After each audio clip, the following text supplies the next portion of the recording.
Now, verse 18, thy shepherds slumber, O king of Assyria.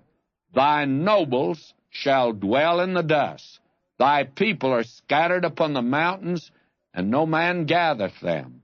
In other words, the leadership of the nation had disintegrated to the place where they no longer attempted to lead the nation. Now, may I say this, and I hope that I'm not misunderstood, because I'm not discussing politics, and certainly not from any party viewpoint, because as far as I'm concerned, I'm disgusted with both. Now, may I say this, that I believe that one of the great evidences of our disintegration and deterioration as a nation is the lack of leadership that there is on a national level, a state level, a county level, a city level, and even a community level today. There is lack of real leadership. It just seems today that the one with the big mouth and the big talk is the one, and the rich man. Lincoln could never run for president here today.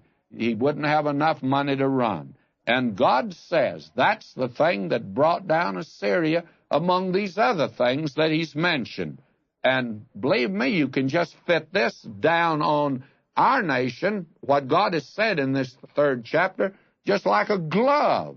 One glove fits Assyria, and that's been fulfilled. The other glove fits the United States. But are we listening to God today? No.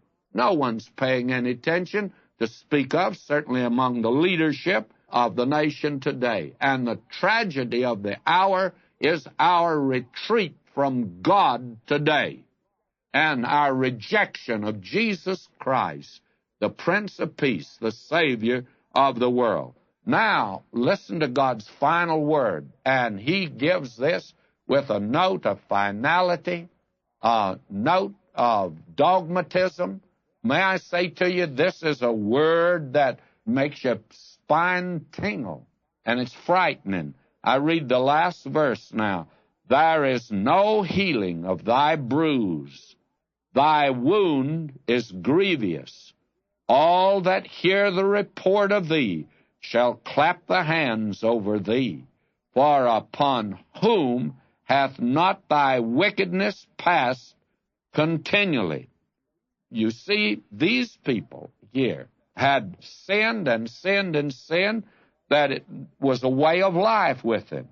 When they now want to point the finger and say God is wrong and that God permits evil and that God does nothing about evil, God says, I do something about evil. And that you can look around you today at the injustices, and there are many of those. But my friend, God's doing something about them. And the next little book, Habakkuk, is going to bring out that point. God was just and righteous, and he was a God of love, even when he destroyed Nineveh and wiped it like a dish off of the face of the map and off of the face of the earth. They disappeared. And God took full responsibility for their judgment.